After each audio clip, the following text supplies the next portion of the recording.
everyone, welcome to Easy Explanation. So in this video I'll be discussing about difference between iteration and recursion.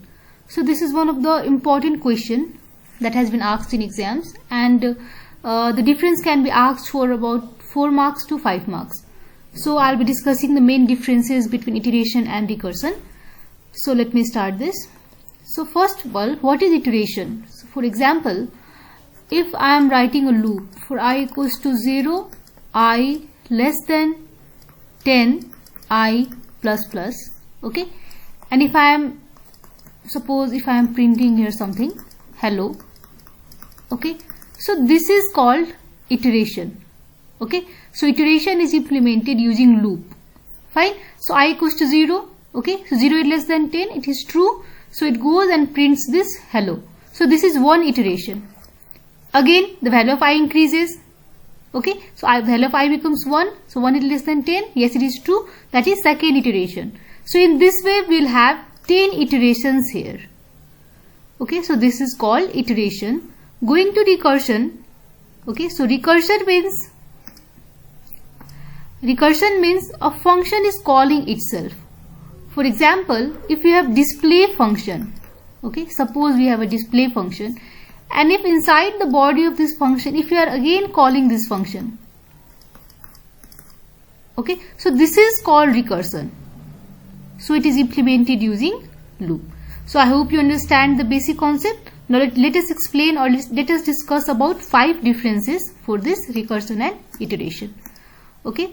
So I'll be writing here first difference. So let us write, this is iteration and this is recursion.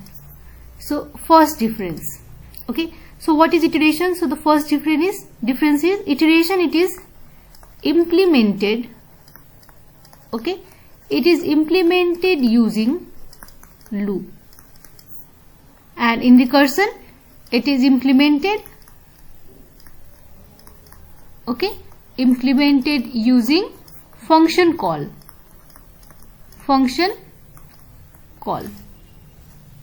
right. So next it is, if you see difference number 2, okay, so in iteration what happens is it is terminated, okay, when the condition fails. For example, in loop, when it is terminated, so termination occurs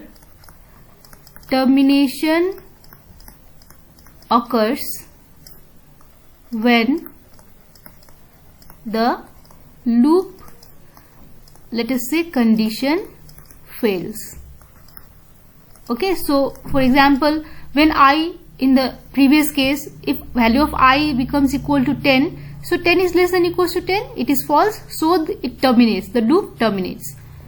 And in case of, sorry, this is one number, in case of recursion, okay, so it is terminated when the base condition is fulfilled, okay. So remember, recursion in function or recursive function, we always have a base condition. So when the base condition is completed, the recursion gets completed. So in this way, this is for recursion, okay. Next is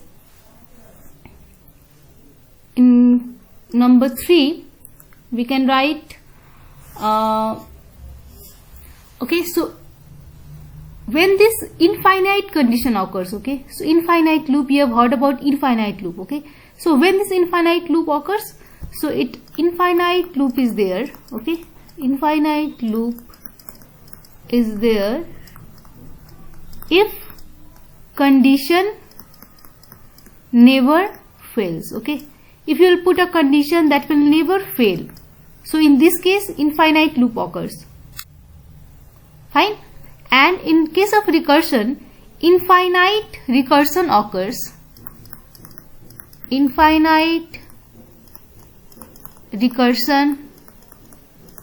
occurs, okay, if there is no base condition,